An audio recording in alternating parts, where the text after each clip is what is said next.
The public hearings of the January the 6th committee are entering their final stretch. What's still to come and what has been achieved so far? The public hearings from the House Select Committee investigating the January the 6th insurrection have dominated political news this month. The first hearing, held in prime time on June 9th, was seen by an audience of around 20 million people in the United States alone. So now what's left? As of this recording, there are at least 2 more public hearings to go. One will focus on the role of extremist groups on January the 6th, and the other will give a minute-by-minute account of the riot. The committee has also left some of its plans open.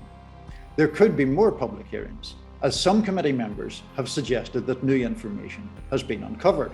Another possibility is a final hearing in September, which would be, obviously, in the run-up to November's midterm elections. In relation to the hearings so far, we've witnessed plenty of dramatic moments. At the very first hearing on June 9th, former President Trump's elder daughter, Ivanka Trump, testified via video that she accepted the judgment of Bill Barr, who was then the Attorney General, that there had been no significant fraud in the 2020 election.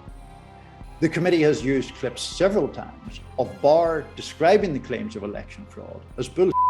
I told him that the stuff that his people were shoveling out to the public was bull.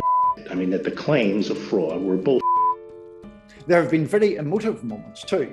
Former election worker Shay Moss testified to the effects on her and her mother after they had falsely been accused of being involved in election fraud.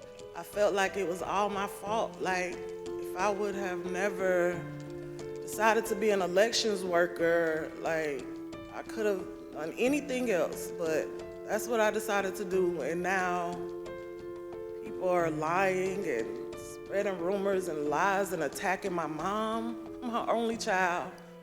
Capitol Police Officer Caroline Edwards recounted her experiences on the day of the insurrection. She talked about having seen carnage.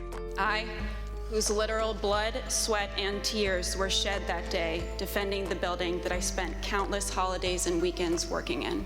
On June 21st, Rusty Bowers, the Speaker of the Arizona House, and Georgia Secretary of State Brad Raffensperger both testified in person about the pressures they had been put under by Team Trump to overturn the election results in their states. Then we get to the big question, what's it all for?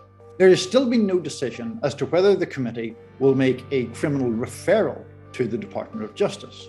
In layman's terms, that's a recommendation or suggestion that the DOJ should criminally prosecute Trump. It also seems highly unlikely that the committee's work will have a major impact on public opinion. Much about Trump's role in inciting January the 6th was already known.